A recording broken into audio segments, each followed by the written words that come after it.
people came up to say, you guys were the best band we've ever heard. Okay. And when they really wanted us off, they wanted us off. What's going on, everybody? It's Lafayette Harris here. I hope you're doing well. Today, instead of playing the piano, I'm just going to talk a little bit. And I'm going to talk about what I've been doing over the last couple of days. I had two really nice performances. One on this past Tuesday night and another last night. And both gigs were playing with two of my favorite people, a couple of saxophone players. And the first person was a guy named Reggie Woods. He plays the tenor saxophone as well as the alto and the flute. We played at NYU in the Village, Greenwich Village. And they did an event where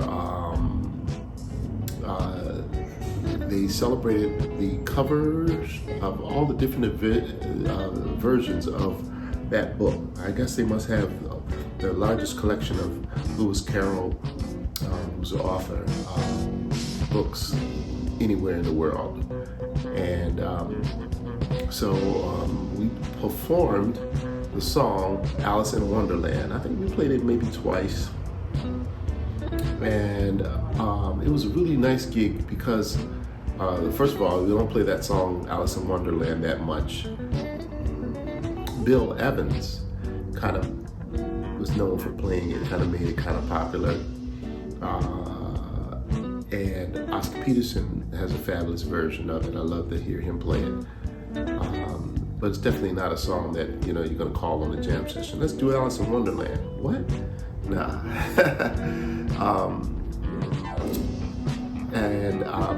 One of my favorite tunes to listen to, but I never get to play it, Fables of Faubus by the great Mr. Charles Mingus.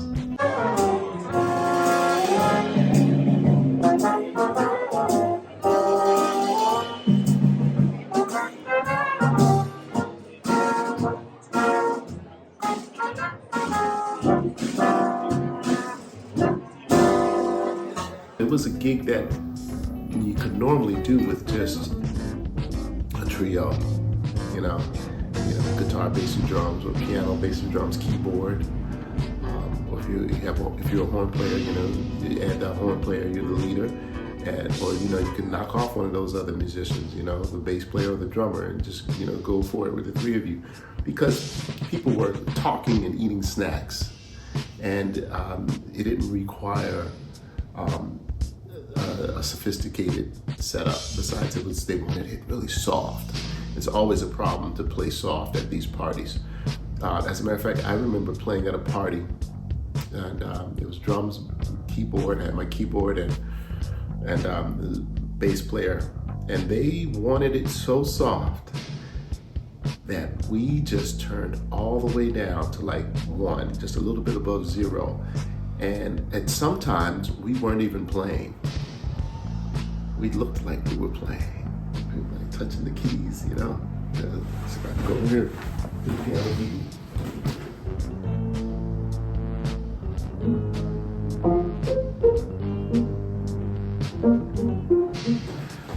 And man, after we got done, people came up to say, you guys were the best band we've ever heard. Okay. And when they really wanted us off, they wanted us off. You know, I think that a lot of times they want the vibe of live entertainment without the sound that it produces. Because what they really want to do is talk. You know, when you're in those little places, you hear that mumbling, rumbling sound. Background, people talking way over there, people talking right here. You trying to be heard, you trying to hear somebody that you might want to hear. And then the band is playing. And if they're playing loud, then you'll notice people will be far away from that band, as far as they possibly can, because they keep trying to hear each other. They're trying to get away from that sound so that they can, the main thing is they want to talk. But if the band can play really soft, and they can just barely hear it, and they can still talk at the same time, and it gives a vibe of sweetness, you know, that beautiful sound that music can make. You're happy. Anyway, we didn't do that. we had, first of all, Reggie is a saxophone player, like I said, and we had a trumpet player, and the trumpet is pretty much the loudest instrument in the band, except for the drums, maybe. And we had a trombone player. Trombone can hold it back, you know, and it's a lower register. We had a drummer, and he played a lot of brushes and has a lot of taste and can play soft. An acoustic bass player, and myself on the keyboard. And I had, you know, Reggie told me to turn down like twice. You know, I could hear myself the way I thought I should be playing, but it was, you know, maybe and it was coming out of the PA speakers, you know, so this was in the rehearsal. He told me to turn down. So by the time we played during the set, I was playing really soft, and a lot of times I couldn't really hear myself. I turned up a little bit when I had a solo, and then I turned back down. And, you know, it was fine. But the great thing about the gig was that we got to play these wonderful tunes, and we had time to rehearse them. And we even did an instrumental version of Gymnopédie by Erik and Satie. And that was pretty cool. And we soloed on that G major 7 back to D major 7, G major 7, D major 7. Beautiful song. Like those notes are like from the heavens, you know. They just come in out of nowhere, like almost like how do we pick those notes? They're so perfect.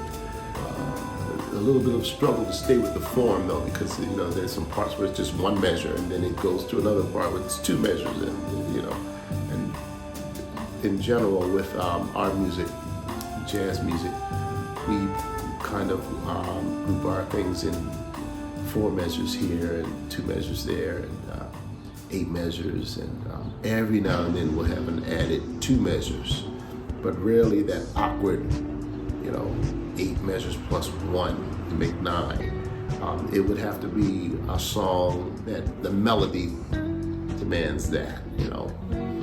I have a song that is 8 bars, and then it's 8 bars, and then somewhere it's like 9 bars, but the melody forces it to do that. Stablemates, I think, there's a part that's 12 bars or 13 bars, something like that. And Benny Carter, no, not Benny Carter, Benny Golson, mixing up my saxophone players and my eras. He wrote that song, and he randomly put chords down and then went back and fixed it up with a melody, and tried to change it from that whatever that odd number was, and he couldn't, and he just left it like that. And it's a standard, you know. You should know that tune if you're a serious jazz musician out here trying to work. And we could have done songs like Stablemates and Over the Rainbow and Satin Doll and All the Things You Are and Misty and so People Make the World Go Round, you know, if you want to get a little urban, you know. But we didn't, you know, we did all these other kinds of songs. And Reggie has a couple of nice songs too that we did in Bossa Nova Field, and it really sounded nice.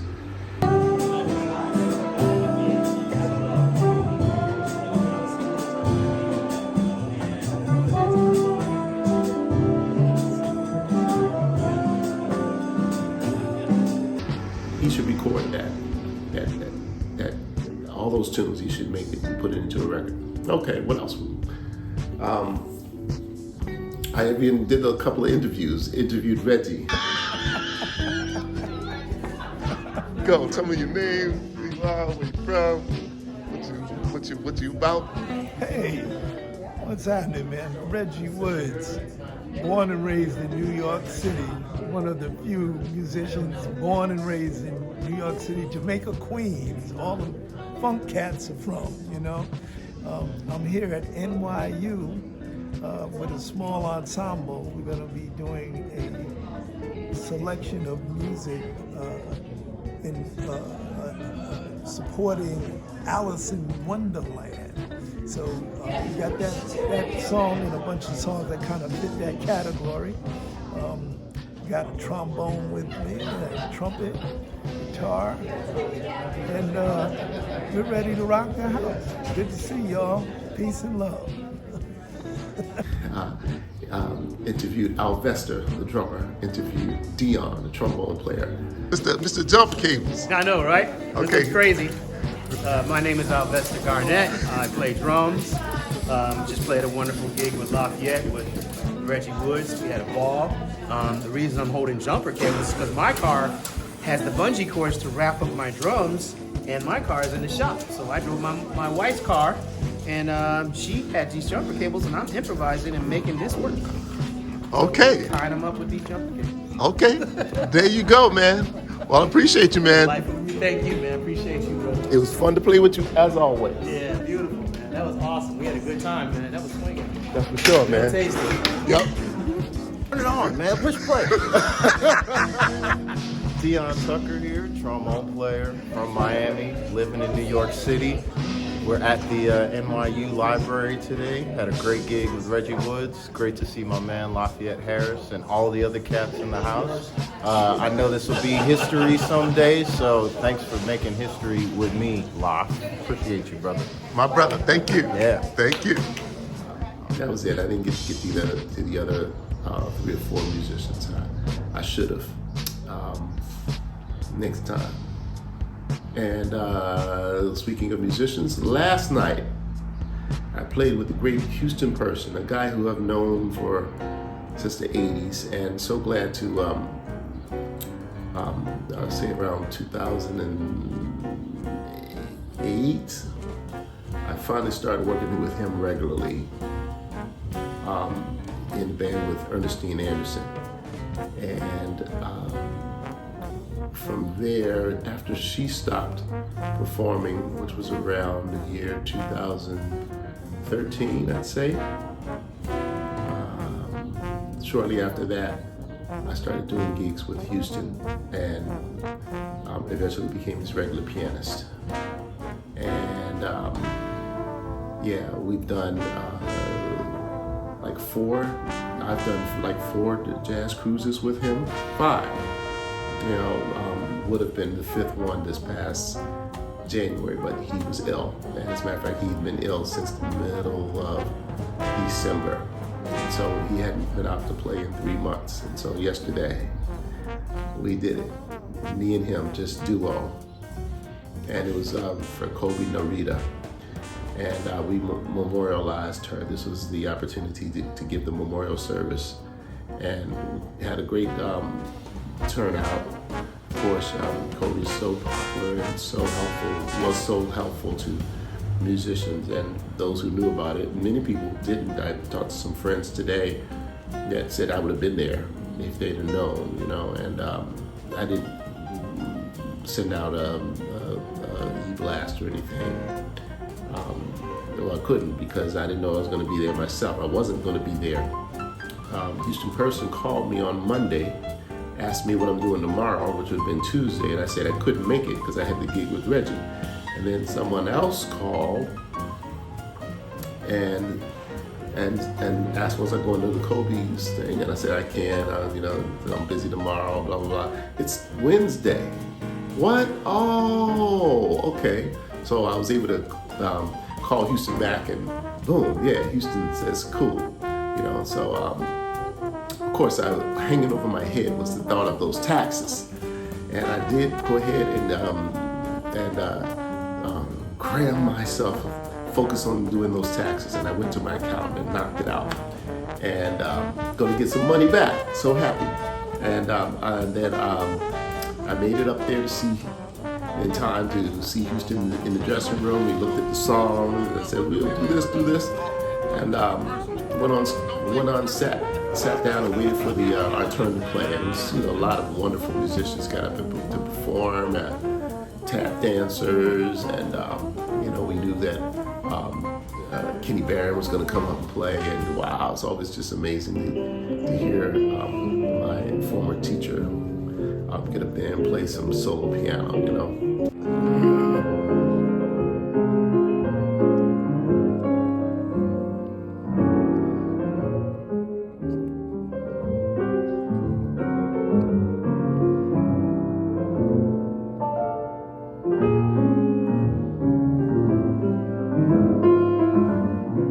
What he was playing last night, I need to go and study that. You know, I hope I can get a chance to hear it, and well, you know, just get some more of his records. We were going to play one song that Houston likes to play in the key of F. I don't really know it in F.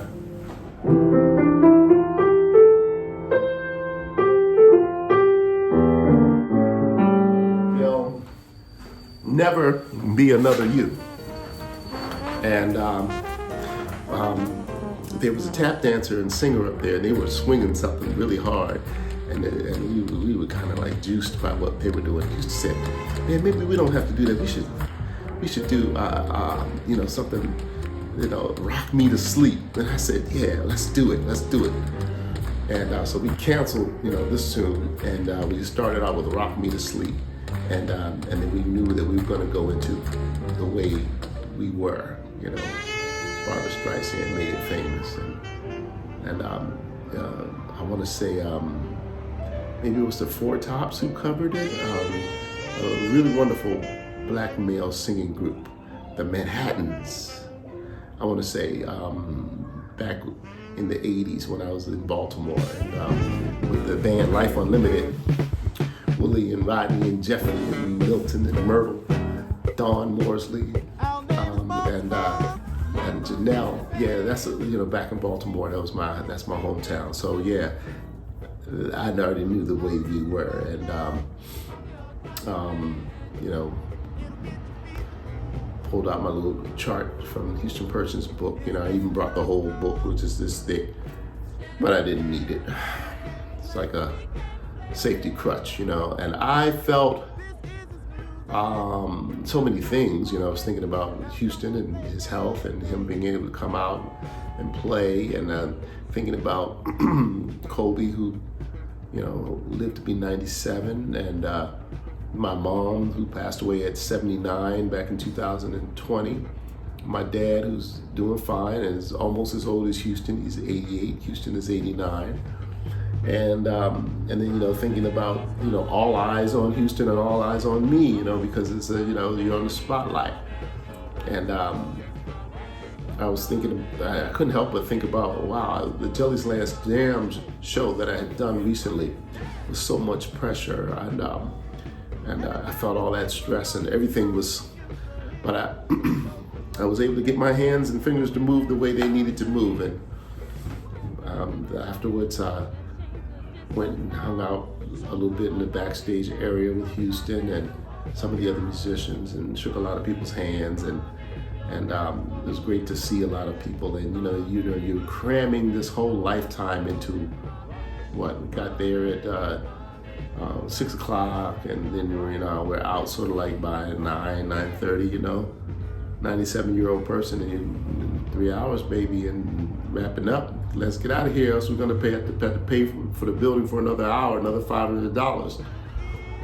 And you know, I don't know whether they could afford it or not. You know, I think Cobi and you know, her husband, who had died a few years before her, did very well. So you know, they probably could have. You know, I don't know what the children wanted to spend or not. But anyway, they were lovely people. Susan, I sat next to the daughter Susan, and I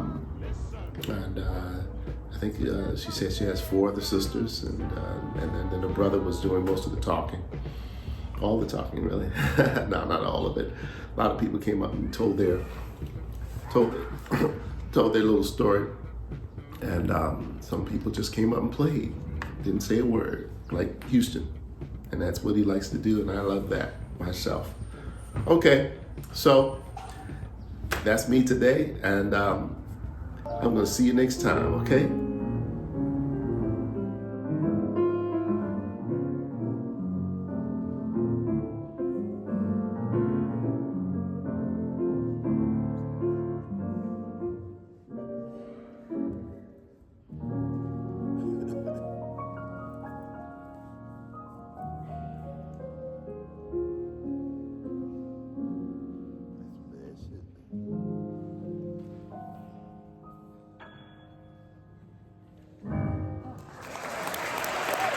Yeah,